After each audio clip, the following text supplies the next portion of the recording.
जय जगन्नाथ।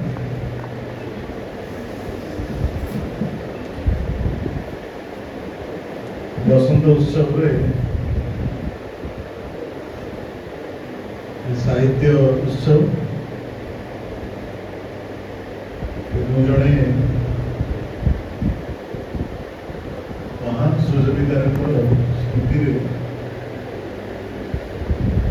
सभा आयोजन कर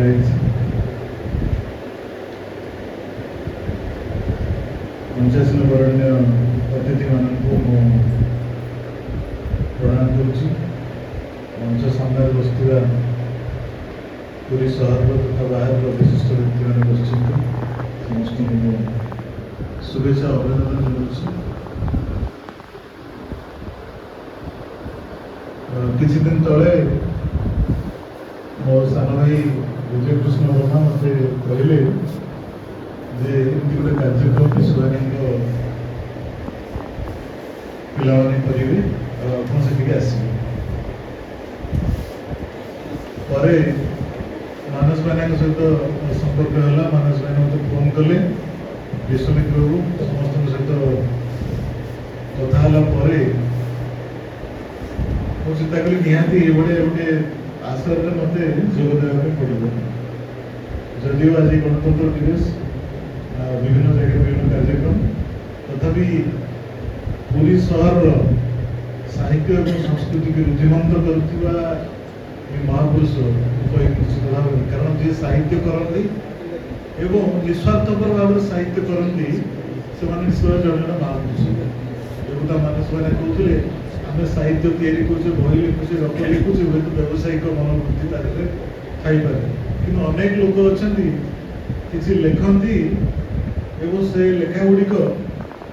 से जनजीवन से चालीचलन से परंपरार से इतिहास गोटे स्वाक्षर रही है। विश्वभाई जड़े थे संभवतः 2-3 दिन तले प्राक्तन केंद्र मंत्री और बंधु ब्रजकिशोर त्रिपाठी महोदय गोटे अनुराग पत्रिकाटे श्रीमंदिर सामने लोकार्पण कले। भावुँ से गुड़ाक से पत्रिका बहुत ही रिलेटेड मुझे देखिपारे क्या मानते परिवार लोक क्या देखिपारे जहाँ भी हो मत से ब्रजकिशोर त्रिपाठी महोदय प्राय 2 मास तले फोन करते कहले आम 50 वर्ष तले गोटे पत्रिका बाहर करूँ से बंद हो तुम्हें गोटे लेखा दियो आमर प्रकृति समस्त हाँ मार हाँ कहली कि भूलीगली मुझे क्या ना कहनी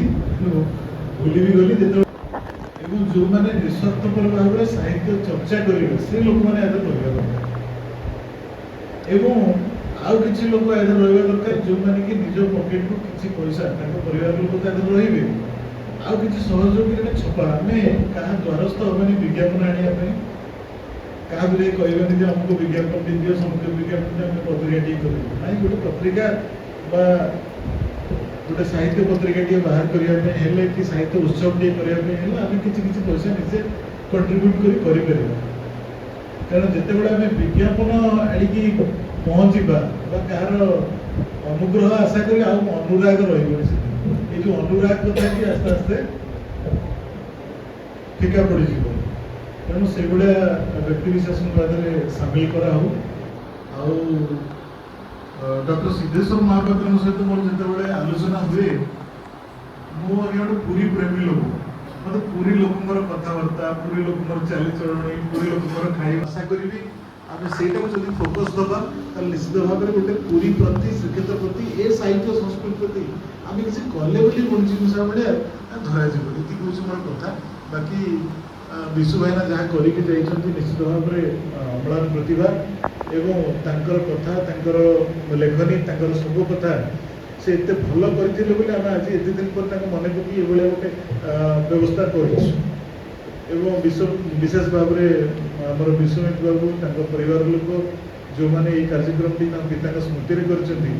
कहि पिता स्मृति नुह साहित्य को बंचे रखापी कर अशेष धन्यवाद देवी जिते बड़े जहाँ सहयोग ये बाबद मोर दरकार मुकुंड चित्तर श्रम हो जहाँ भी हो करने प्रस्तुत आशा आशा करुँची अनुष्ठान टी बंची रहिबो और पुरी साहित्य बंची रहिबो ये मोर समस्त पाखे निवेदन। धन्यवाद। जय जगन्नाथ।